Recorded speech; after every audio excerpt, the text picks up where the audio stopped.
ನಮಸ್ಕಾರ. ಸಾಮಾನ್ಯ ಜ್ಞಾನ ಟಾಪ್ 35 ಪ್ರಶ್ನೋತ್ತರ ಕಾರ್ಯಕ್ರಮಕ್ಕೆ ಸ್ವಾಗತ ಸುಸ್ವಾಗತ. ಈ ಒಂದು ಎಪಿಸೋಡನ್ನು ಸಂಪೂರ್ಣವಾಗಿ ನೋಡಿ. ಇಷ್ಟವಾದಲ್ಲಿ ಲೈಕ್ ಮಾಡಿ, ಶೇರ್ ಮಾಡಿ, ಕಮೆಂಟ್ ಮಾಡಿ. ಇಲ್ಲಿ ಕೊಟ್ಟಿರುವಂತಹ ಪ್ರತಿಯೊಂದು ಪ್ರಶ್ನೆಗೂ ಕೂಡ ಅದರದ್ದೇ ಆಗಿರುವಂತಹ ಹಲವಾರು ವಿವರಣಾತ್ಮಕ ಅಂಶಗಳನ್ನು ನೀಡಲಾಗಿದೆ.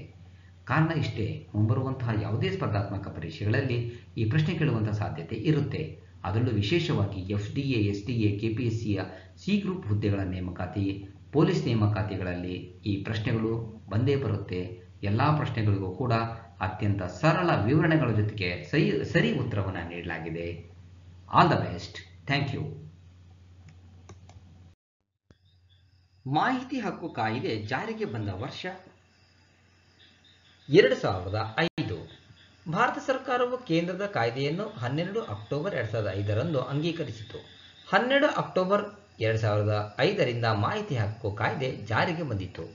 1 ಈಸ್ ದಿ ರೈಟ್ ಆನ್ಸರ್. ಭಾರತದ ಮೊಟ್ಟಮೊದಲ ಚುನಾಯಿತ ಲೋಕಸಭೆ ರಚನೆಯಾದ ವರ್ಷ 1952. ಭಾರತದ ಮೊದಲ ಚುನಾಯಿತ ಲೋಕಸಭೆಯು 17 April 1952ರಲ್ಲಿ ರಚನೆಯಾಯಿತು.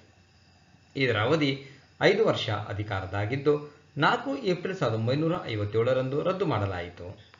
2 is the right answer. ಸುಖ ಮರಣಕ್ಕೆ ಸಂಬಂಧಿಸಿದಂತೆ ಈ ಕೆಳಗಿನ ಯಾವ ವಿವರಣೆ ತಪ್ಪಾಗಿದೆ? ಸಂಯುಕ್ತ ಸಂಸ್ಥಾನದ ಎಲ್ಲ ರಾಜ್ಯಗಳಲ್ಲಿಯೂ ಕ್ರಿಯಾಶೀಲ ಸುಖ ಮರಣವು ನ್ಯಾಯಸಮ್ಮತವೆಂದು ಪರಿಗಣಿತವಾಗಿದೆ. ಈ ಹೇಳಿಕೆ ತಪ್ಪು. 4 is the right answer. Great soul Mahatma Gandhi and his struggle with India ಈ ವಿವಾದಾತ್ಮಕ ಕೃತಿಯ ಕರ್ತೃ ಯಾರು? ಜೋಸೆಫ್ ಲೆಲಿವೆಲ್ಡ್. ಜೋಸೆಫ್ ಲೆಲಿವೆಲ್ಡ್ ಅವರು ಅಮೆರಿಕದ ನ್ಯೂಯಾರ್ಕ್ ಟೈಮ್ಸ್ನ ಪತ್ರಕರ್ತರು. ಇವರು ಪುಲಿಟ್ಜರ್ ಪ್ರಶಸ್ತಿಯನ್ನು ಕೂಡ ಪಡೆದಿದ್ದಾರೆ. 1 ಈಸ್ ದಿ ರೈಟ್ ಆನ್ಸರ್. ಗ್ರಾಮ ಸ್ವರಾಜ್ ಎಂಬ ಪರಿಕಲ್ಪನೆಯನ್ನು ನೀಡಿದವರು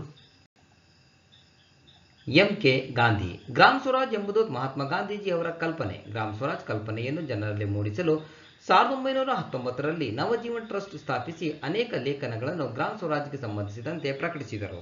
1 is the right answer. Swachh Bharat ಅಭಿಯಾನ ಜಾರಿಗೊಳಿಸಿದ ವರ್ಷ ಅಕ್ಟೋಬರ್ 2, 2014.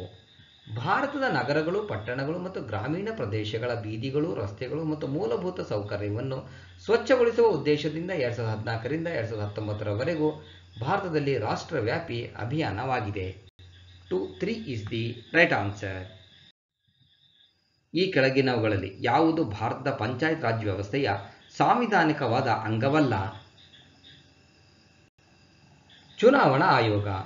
ಇದು ಪಂಚಾಯತ್ ರಾಜ್ ವ್ಯವಸ್ಥೆಯ ಸಾಂವಿಧಾನಿಕವಾಗಿರುವಂತಹ ಒಂದು ಅಂಗ ಅಲ್ಲ.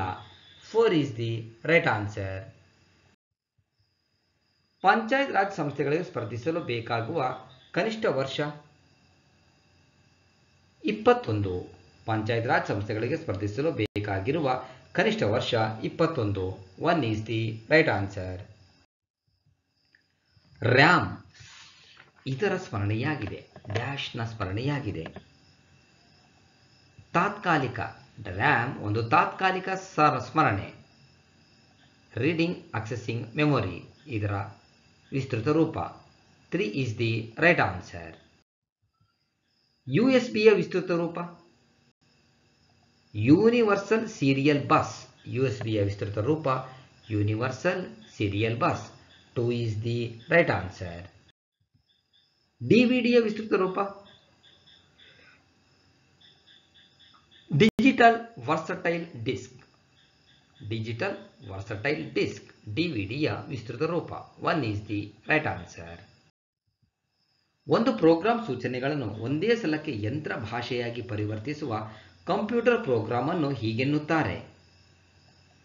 ಕಂಪೈಲರ್ ಎನ್ನುವರು. ಒಂದು ಪ್ರೋಗ್ರಾಂ ಸೂಚನೆಗಳನ್ನು ಒಂದೇ ಸಲಕ್ಕೆ ಯಂತ್ರ ಭಾಷೆಯಾಗಿ ಪರಿವರ್ತಿಸುವ ಕಂಪ್ಯೂಟರ್ ಪ್ರೋಗ್ರಾಂಗೆ ಕಂಪೈಲರ್ ಎನ್ನುವರು. 1 ಈಸ್ ದಿ ರೈಟ್ ಆನ್ಸರ್.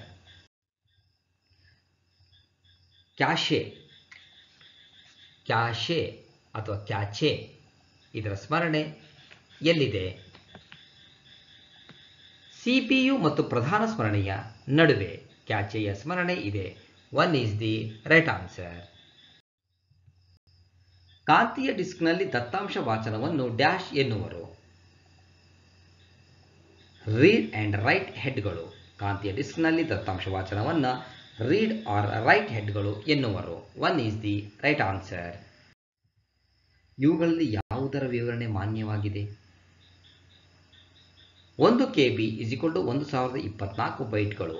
ಈ ವಿವರಣೆ ಮಾನ್ಯ. ಅಂದರೆ ಇದು 1 KBಗೆ 1024 byte. 1 is the right answer. Audit trail ಅನ್ನು ಯಾವುದಕ್ಕೆ ಬಳಸುತ್ತಾರೆ? ಒಂದು ಕಡತದಲ್ಲಿ ನಿರ್ವಹಿಸಲಾದ ಕಾರ್ಯಾಚರಣೆಗಳ ಇತಿಹಾಸವನ್ನು ದಾಖಲಿಸಲು ಆಡಿಟ್ ಟ್ರಯಲ್ ಅನ್ನು ಬಳಸುವರು. 2 is the right answer.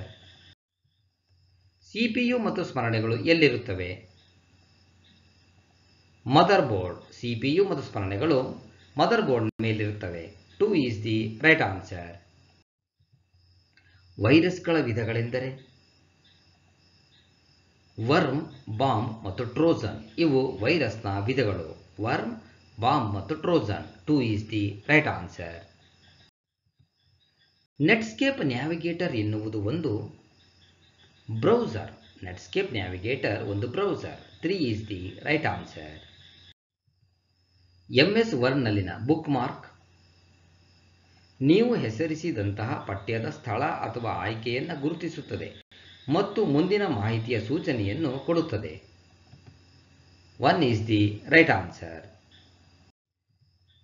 Superscript, subscript, outline, emboss, ಎನ್ಗ್ರೇವ್ಗಳನ್ನು ಹೀಗೆ ಕರೆಯುತ್ತಾರೆ. ಫಾಂಟ್ ಪರಿಣಾಮಗಳು. ಸೂಪರ್ಸ್ಕ್ರಿಪ್ಟ್, ಸಬ್ಸ್ಕ್ರಿಪ್ಟ್, ಔಟ್ಲೈನ್, ಎಂಬಾಸ್, ಎನ್ಗ್ರೇವ್ಗಳು ಫಾಂಟ್ನ ಪರಿಣಾಮಗಳು. 2 is the right answer. Portrait and ಲ್ಯಾಂಡ್ಸ್ಕೇಪ್ಗಳು. ಪೇಜ್ ಓರಿಯೆಂಟೇಷನ್ನ ಬಗೆಗಳು. ಪೋರ್ಟ್ರೈಟ್ ಆ್ಯಂಡ್ ಲ್ಯಾಂಡ್ಸ್ಕೇಪ್ಗಳು ಪೇಜ್ ಓರಿಯೆಂಟೇಷನ್ನ ಬಗೆಗಳು.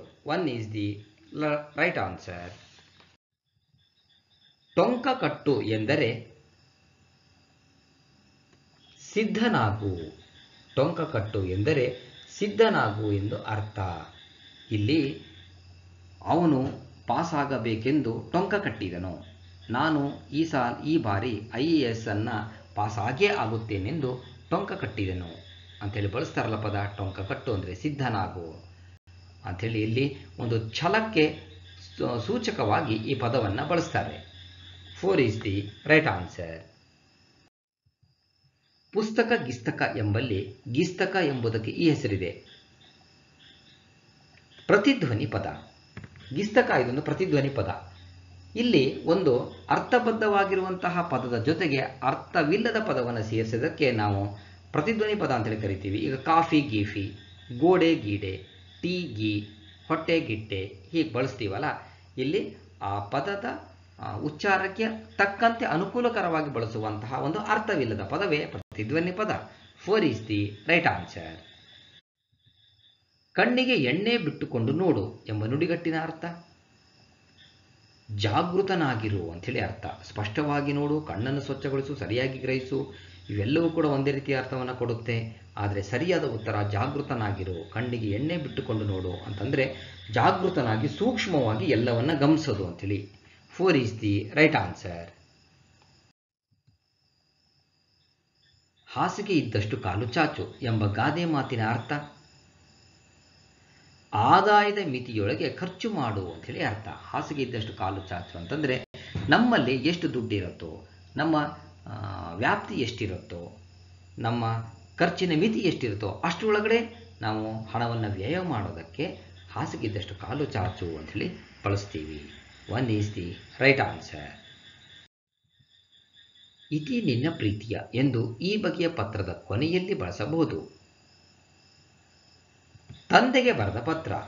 ಕೊಟ್ಟಿರುವ ಆಯ್ಕೆಯ ಪ್ರಕಾರ ತಂದೆಗೆ ಬರೆದ ಪತ್ರದಲ್ಲಿ ಇತಿ ನಿನ್ನ ಪ್ರೀತಿಯ ಅಂಥೇಳಿ ನಾವು ಬಳಸ್ತೀವಿ. ಈಗ ಸ್ನೇಹಿತರಿಗಾಗಿರ್ಬೋದು, ತಂದೆ ಆಗಿರ್ಬೋದು, ತಾಯಿ ಆಗಿರ್ಬೋದು, ಅಥವಾ ಆಪ್ತರಿಗಾಗಿರ್ಬೋದು, ಆಗ ನಾವು ಈ ಒಂದು ವಾಕ್ಯವನ್ನು ಬಳಸ್ತೀವಿ. 3 ಈಸ್ ದಿ ರೈಟ್ ಆನ್ಸರ್. ಪತ್ರಗಳಲ್ಲಿ ಅಡಕಗಳು ಎಂಬುದು ಇದ್ದರೆ ಅದನ್ನು ಹೆಸರಿಸುವ ಸ್ಥಾನವಿದು. ಪತ್ರದ ಕೊನೆಯಲ್ಲಿ. ಪತ್ರಗಳಲ್ಲಿ ಅಡಕಗಳು ಎಂಬುದು ಇದ್ದರೆ ಅದನ್ನು ಪತ್ರದ ಕೊನೆಯಲ್ಲಿ ಬಳಸ್ತೀವಿ. ಅದು ಪತ್ರದ ಕೊನೆಯ ಸ್ಥಾನ. 4 is the right answer. Coordinator ಎಂಬುದಕ್ಕೆ ಬದಲಾಗಿ ಕನ್ನಡದಲ್ಲಿ ಬಳಕೆಯಾಗುತ್ತಿರುವ ಆಡಳಿತ ಪದವಿದು. ಸಂಯೋಜನಾಧಿಕಾರಿ. ಕೋಆರ್ಡಿನೇಟರ್ ಎಂಬುದಕ್ಕೆ ಬದಲಾಗಿ ಕನ್ನಡದಲ್ಲಿ ಸಂಯೋಜನಾಧಿಕಾರಿ ಎನ್ನುವರು. 1 ಈಸ್ ದಿ ರೈಟ್ ಆನ್ಸರ್. ಸಂವಿಧಾನದ 73ನೇ ತಿದ್ದುಪಡಿಯ 243D ಅನುಚ್ಛೇದದ ಅನ್ವಯ ಯಾರಿಗೆ ಮೀಸಲಾತಿ ಲಭಿಸುತ್ತದೆ? 1 ಮತ್ತು 2 ಇಬ್ಬರಿಗೂ, ಅಂದರೆ ಪರಿಶಿಷ್ಟ ಜಾತಿ ಮತ್ತು ಪರಿಶಿಷ್ಟ ಬುಡಕಟ್ಟು ಇವರಿಗೆ 73ನೇ ತಿದ್ದುಪಡಿ 243D ಅನುಚ್ಛೇದದ ಅನ್ವಯ ಮೀಸಲಾತಿ ಲಭಿಸುತ್ತದೆ. 3 is the right answer. Panchayat ವ್ಯವಸ್ಥೆಗಳಿಗೆ ಸಂಬಂಧಿಸಿದ ಸಂವಿಧಾನದ 11ನೇ ಅನುಸೂಚಿಯು ಎಷ್ಟು ಅಂಶಗಳನ್ನು ಒಳಗೊಂಡಿದೆ? 29 ಅಂಶಗಳು. ಪಂಚಾಯತ್ ವ್ಯವಸ್ಥೆಗಳಿಗೆ ಸಂಬಂಧಿಸಿದ ಸಂವಿಧಾನದ 11ನೇ ಅನುಸೂಚಿಯು 29 ಅಂಶಗಳನ್ನು ಒಳಗೊಂಡಿದೆ. 4 ಈಸ್ ದಿ ರೈಟ್ ಆನ್ಸರ್. 1927ರ ಹೊತ್ತಿಗೆ ಹಿಂದಿನ ಮೈಸೂರು ಸಂಸ್ಥಾನದ ಎಷ್ಟು ಜಿಲ್ಲೆಗಳಲ್ಲಿ ಸರ್ಕಾರೇತರ ಚುನಾಯಿತ ವ್ಯಕ್ತಿಗಳು ಜಿಲ್ಲಾ ಮಂಡಳಿಗಳು ಅಧ್ಯಕ್ಷರಾಗಿ ಕಾರ್ಯನಿರ್ವಹಿಸುತ್ತಿದ್ದರು?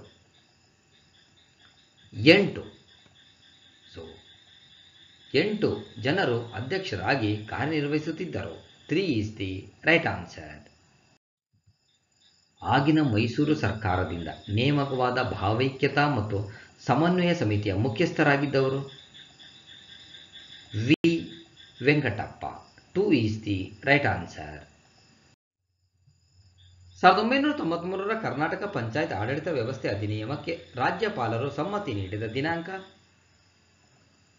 ಏಪ್ರಿಲ್ 30, 1993. 1993ರ ಕರ್ನಾಟಕ ಪಂಚಾಯತ್ ಆಡಳಿತ ವ್ಯವಸ್ಥೆ ಅಧಿನಿಯಮಕ್ಕೆ ರಾಜ್ಯಪಾಲರು ಸಮ್ಮತಿ ನೀಡಿದ ದಿನಾಂಕ April 30. 2 is the right answer. ಸಂಪೂರ್ಣವಾಗಿ ಈ ವಿಡಿಯೋ ನೋಡಿದ್ದಕ್ಕೆ ಮತ್ತೊಮ್ಮೆ ನಿಮಗೆ ಹೃತ್ಪೂರ್ವಕವಾಗಿರುವಂತಹ ಧನ್ಯವಾದಗಳು. All the best. Thank you.